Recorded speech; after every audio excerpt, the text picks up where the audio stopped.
বিসমিল্লাহির রহমানির রহিম। আপনাদের সম্মুখে আজকে যে একটা গাছ এই পুরস্কার দিতেছি, সেই গাছটি হচ্ছে ওষুধের গাছ। আবুদুব এবং বুড়া মানুষ তাহাদের যদি বিকাজ হয়, কাজ হইতে সেই জায়গাটা বিকাজ হয়ে গেছে, কাজ গা হয়েছে গা, এই পাতাটা এবং সরিষা এই দুটি জিনিস একমিত্র করিয়া বাটিয়া এই পাতাটা দিয়ে আর পরু দিয়ে বাটিয়া পরে গাওয়ার মধ্যে লাগাই দিলে ইনশাআল্লাহ 3 দিনের ভিতরে এই রোগ ভালো হয়ে যাবে। কাজনি রোগটা ভালো হয়ে যাবে। গাছটার নাম কি? গাছটার নাম হলো ল্যাংড়া গাছ। গাছটার নাম হলো ল্যাংড়া গাছ। এটা ল্যাংড়া পাতার গাছ, ল্যাংড়া পাতার গাছ।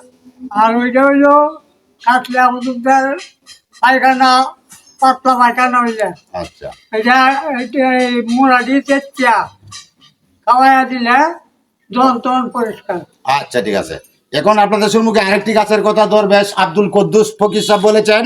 এই গাছটা হলো মাটির মধ্যে খুব ছোট গাছ। এটা হয় আবুদুবদের যদি বুনি আগনা হয়, যে বাচ্চারা বুনি আগনা হয়, বেশি বেশি পায়খানা করে, এই গাছের শিকড়টা তুলিয়া ভালো করে পরিষ্কার পানিতে ধুইয়া পরে চেঁচিয়া এই রসটা 2-3 ফুটো করে বাচ্চারা খাওয়াই দিলে ইনশাল্লাহ যখন তখনই ভালো হয়ে যাবে। এই গাছের নাম কি? এটা হলো টুনি মানকনের গাছ। এই গাছটা হলো টুনি মানকন। এটা হলো ল্যাংড়া। এটা বিগ হাউসের কাজ করে আর এটা বুনি আগনার কাজ করে। এই দুটি গাছ আমরাও এই গাছটি ব্যবহার করেছি। আমি হাবিবুর রহমান মেকানিক। আমাদের ভিডিও দেখবেন ও আমাদের পাশে থাকবেন।